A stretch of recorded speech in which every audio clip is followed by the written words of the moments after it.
Well, happiness or the lack of it touches everything in our lives. And our next guest makes the case that being happier is something we can control. And joining us tonight is Dr. Catherine Sanderson, a professor of psychology at Amherst College and the author of this new book right in front of us, The Positive Shift, Mastering Mindset to Improve Happiness, Health, and Longevity. Dr. Sanderson, thanks so much for joining us. Thank you so much for the invitation. We really appreciate it. You say that you study the science of happiness, which is an interesting thing to study. You say there are some things, some key things that people do and can do to be happier.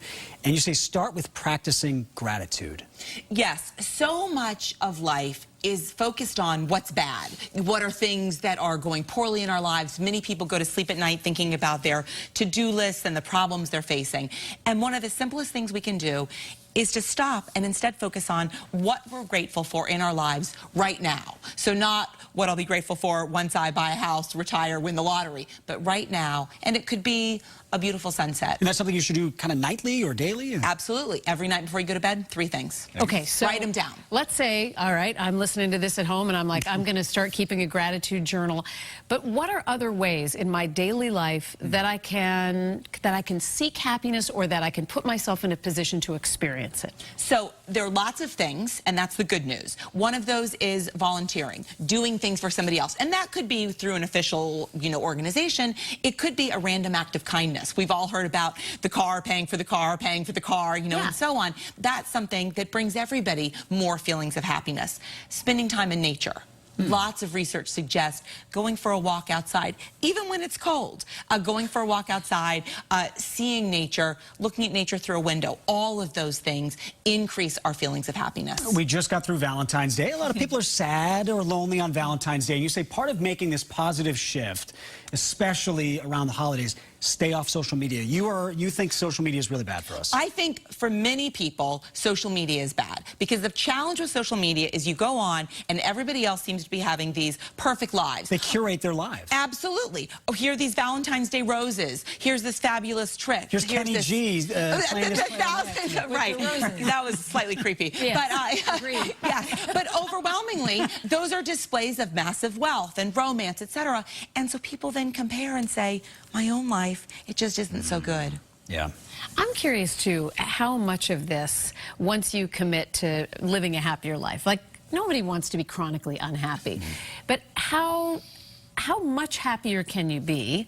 And is it just a question of developing different habits? Absolutely. So there are people who are genetically happier. So there are people who have a head start. And you all might be some of those people. I'm not. So I am not somebody who finds happiness easily. I'm really not. Surprised by You're so energetic and seem happy, though. That's because I've studied it, I've thought about it, and I've practiced. So I look at it like metabolism. There are people, my brother's one of these people, who can eat whatever they want and they never gain a pound. Yeah. I'm not one of those people, right, exactly. They exist. I'm not one of those people. I have to watch what I eat. I have to be conscious about exercise. It's the same thing. I have to be conscious to make sure I'm doing things that make me feel happy. It's effort, it's time, and it's energy, but it absolutely pays off. What does make us happy, though? I mean, is that just an individual thing, finding happiness, or is there something that we need to do to kind of rewire and rejigger our mindset? So one key is focusing on what's good. Another thing is doing behaviors that feel good. Exercise. Religious and spiritual beliefs help many people. Getting enough sleep, which many people do not do. Sorry if that one's hard.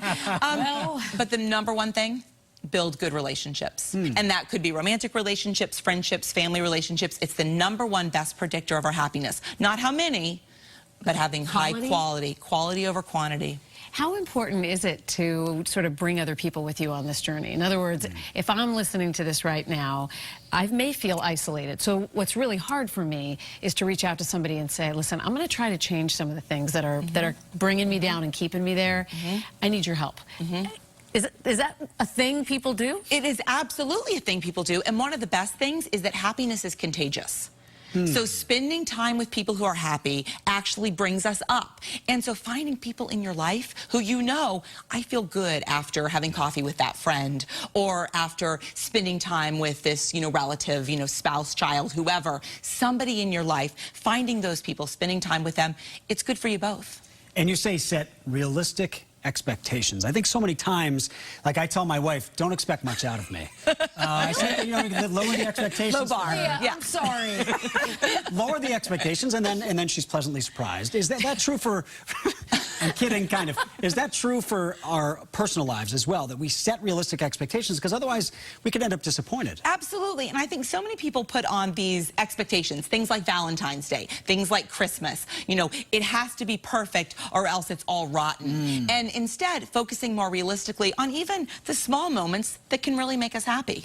But don't despair if you're occasionally unhappy, right? Because that's the perspective or context in any life. It is, and in fact, research shows that people who've experienced some adversity, some hard things, experience greater happiness because they've learned how to cope with the bad. They're resilient. And They're they resilient. appreciate it. They do, and that gives us important coping skills. Well, you've given us so much to think about. Dr. Catherine Sanderson, The Positive Shift. It is out now. Thank you so much for joining us. So happy you're here. Glad to be here. It's contagious.